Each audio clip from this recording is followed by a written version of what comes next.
Hello, welcome back to the We Are City channel and welcome back to our Manchester City career mode into Season 6 now. Yes, we've made it all the way to Season 6, which shows the longevity that you guys and me have put into and the effort we've put into to making this series, go for this long. Season 6 now.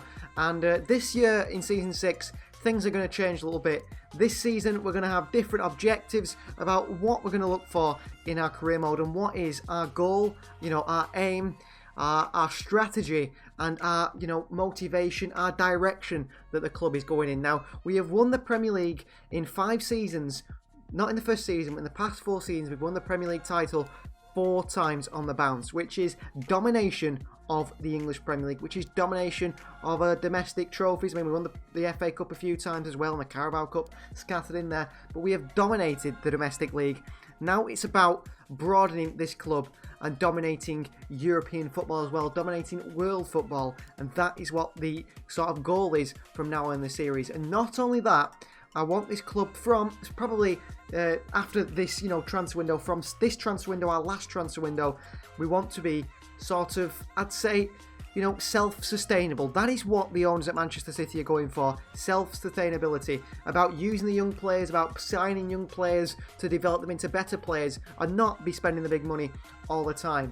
And we'll just have a look at our objectives for this season. So, objectives for the season are: within the same season, sign 3 crucial players and make a profit of 107 million. Now, 3 crucial players, I'm not so entirely sure we'll be doing that in the transfer market, but we will be making a profit of 107.5 million. My idea is to run this club on a profit of possibly, if we can, maybe 400 million a season.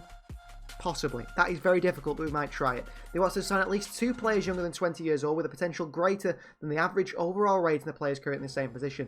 That is hard to do, but I've got the idea that we'll be able to do that. And they want us to win the FA Cup. They're the main ones. So youth development, they sign the 2 players. Sign at least 2 players younger than 20 this time, not play in the first team. Expand in South America. I've tried to do that by signing a couple of South American players that fit the bill that I'm talking about with this self-sustainability. However, the club doesn't seem to acknowledge that at all. Financially, make the money, sign 3 crucial players, win the Premier League, win the FA Cup as always, and win the Champions League. So that is how it's looking at the moment. So we have a transfer budget of ridiculously, a budget of nearly 1 billion. Nearly 1 billion. We won't need it. We will not need it at all. We need to look at the squad. I mean, the squad is looking like this at the moment because look at how many international players we have in our squad. Look at how many internationals we have in our squad. And we've made a few players signings. I'm going to show you those signings of the South Americans on screen right now. So these are the South Americans we have signed over the summer to join the side for this season. Whether it's part of the first team or not, the first one is Valentin Barco. He will join us this summer. A second choice goalkeeper possibly for the team. Was a young goalkeeper with a high potential at one point, not quite anymore, but he could be second choice this season. He will join the City football group, if you want to call it. Another one we made was Ceballos, linked heavily with Manchester City, the young Argentinian winger, 24 years of age now, but we're trying to fulfill that South America quota. Another player we brought in, Boca Juniors, has been raided by Manchester City, and this one is actually one that I think could be part of the first team in the future. It is Valentin Barco, still very young and a high potential for the young Argentinian. We agreed a deal with him, then went into the contract negotiations, and he's been heavily linked with Manchester City as a young left-back. He's only around 15 in real life, 16 years of age, of course, in this save, 6 seasons in now. And then another one was Gaston Avelar. Gaston Avelar has joined the club. Initially, they did ask for Fariñez in the deal, who we just signed. We said, no way, not Fariñez. We will sign Gaston Avelar, left-footed centre-back. Whether he comes in and plays first-team football, I'm not quite sure. But we agreed a deal for the young Argentinian centre-back to join the club and join the City football group. And then finally, confirmation of Gavin Bazuni's move. He has joined Arsenal. Agreed the deal, permanent move by Bazunu. Was once, very promising. Now Mickey Van Sass has completely overtaken him. So there's a few players we've brought in, whether they are part of the first team or not, that is decisions that we've got to make. So let's have a look at the squad. Why? So goalkeepers, we have currently 4 goalkeepers in our team. Perez from the youth team is out on loan at Torino. He's going to come back as a player, isn't he? 72 rated at 18. Mickey Van Sass from the youth team, our number 1. James Trafford, transfer listed, 23 years of age, now 72. I think it's his time to move on. He is our third choice keeper, but at 23 years of age, he's going to want to be playing first team football.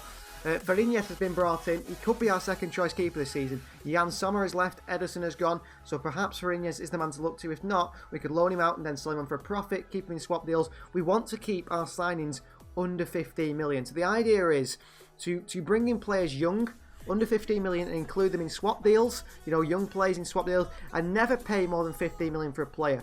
Obviously, sometimes we can't do that every time. If we see an absolute, you know, worldly of a player, we want to spend more money on him. But if you think of Manchester City bringing like the likes of Julian Alvarez, they brought him in for under 20 million.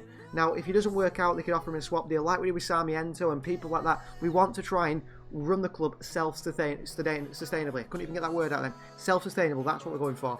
Left backs, we've got Reunite Nuri and Joshua Snesbrand, the two starters.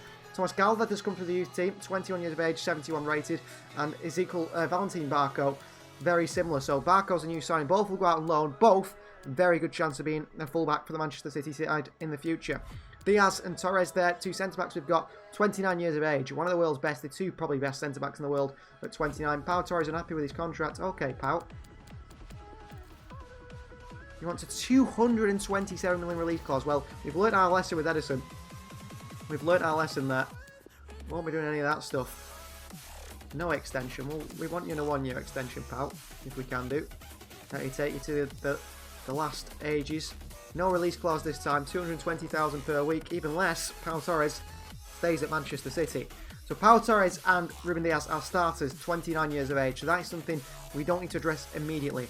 This man has come in, Gaston Avelar, left-footed centre-back, could also play left-back, 76 rated at 24, one that will probably be sold for profit. Callum Doyle, unfortunately, looks like he's not going to make it. Taylor Howard-Belly, he's 80 rated, but he's just not very good in the game. When I've used him, I don't particularly like him as a player. I mean, look, he's got 88 sprint speed, he's quick. He's got good ball control, good heading. Maybe he could make it. Maybe he could make it, but obviously, if not, we can put him in a swap deal. Jimenez seems to be 31 now, but he is our third choice centre-back. He's happy with his game time, but want to stick around as long as he can. And Luke Mbete seems to have, you know, really solidified himself, and he has sort of put down that sort of, I'm the fourth choice centre-back at Manchester City. I will play fourth choice centre-back, and he is left-footed, so that's fine by me. Right back is something to look at, because Aarons is 26, which is fine, but Cancelo is 32. We need to find someone long-term for Joao Cancelo. It's a shame that one of these left-backs isn't a right-back, and you know, life would be a little bit easier there. Stevenson is a young lad who is going to go out on loan. I'll actually have a look at Barco. What is his weak foot? 3-star. Galvez has got 5-star weak foot. Maybe he becomes the right back for Cancelo and Barco becomes a left back backup. You never know, do you? Calvin Phillips there, one of the best in the world, defensive midfielder. 30 years of age though, so again, it's something to be looking at. He needs to be looked at as a replacement. Romeo Lavia, not yet made it yet, but I think he's got more chance of Callum Doyle. He's got an 85 potential, Lavia, so he is going to, you know, hit the real highs once he can do. Rodri, 92, again, one of the world's best, two of the best in the world in that position. Cody Gakpo, left-sided player, 27. We've got a few years left out of Cody Gakpo, obviously a new signing. Tiziano Parisis is pretty much the next Marco Verratti, 80 rated at 19. On loan at Celtic for the season, 2 seasons there, but what a player. Jude Bellingham, no worries about Jude Bellingham, he's going to be around forever. The same for Theodore Hammond, he will be loaned out, but he's 16 years of age. Tommy Doyle, another one that was brought in a swap deal with Sarmiento, could go out again on loan or on a swap deal. He was just there for squad depth, never got the injuries, so never needed to use him. Francisco Gutierrez has been from City a long time now, hasn't he? He's come through our youth team, showing great potential. He's 83 at 21. He's got a big future of the club. We need to start finding a position for him. Louis Cook, I'm considering making him a striker. I think actually, looking at his stats, he could be a very good striker. He's got potential to be special. And now this is where you start to look at things differently. Now, Parisis has got potential to be special. Francisco Gutierrez is showing great potential. So currently his potential is around 85, 86. Louis Cook has got a potential of 90 plus. So that makes you think, you know what? I think I'd rather have Louis Cook than Gutierrez, and perhaps Gutierrez could be sold for profit. And that's what we've got to decide whether they want to sell his plays for profit or not. Louis Cook's going to stick around, possibly as a striker. He's currently in development for that. McAtee will be at the club a long time. Roberto Redondo is another one. What a player, Argentinian. Could be sold for profit, but he has got potential to be special, I'm sure. Grealish is 30 now, one of the world's best players. He won't be back until probably October time. He got an injury at the end of the last season, with me at the last episode of last season, the final game of the season. It was a 3-month injury, as they always are, broken toe. He's got another 6 weeks, so about October he'll be back in the team. Zeballos is just one to bring up our sort of being well known, you know, our brand exposure in Argentina will be either, he's loan listed, but then probably sold for a profit. Was brought in for very cheap, around 10 million.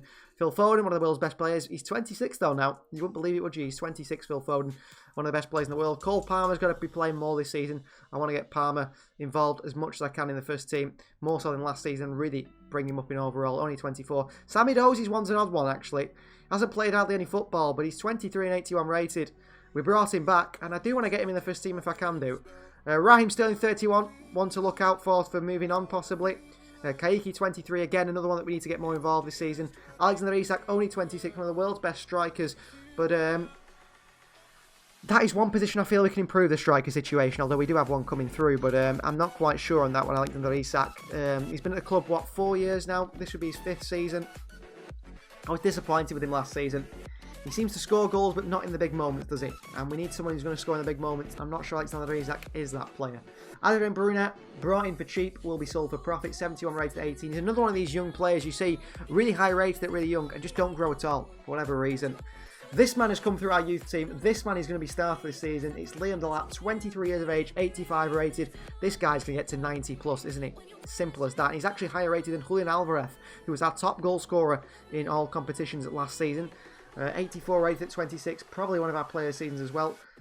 Ridiculously good player. It's a shame he's so low rated. We're going to try and develop as much as we can, but it's hard to develop a player at that age higher, but I think he can go higher with good games. And Gabrielle Jason, another one at that age now where possibly he's been at Manchester City a long time. He's got one big move left in him.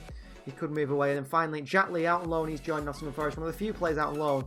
But a 67 rated at 17, he looks like a massive player for the future.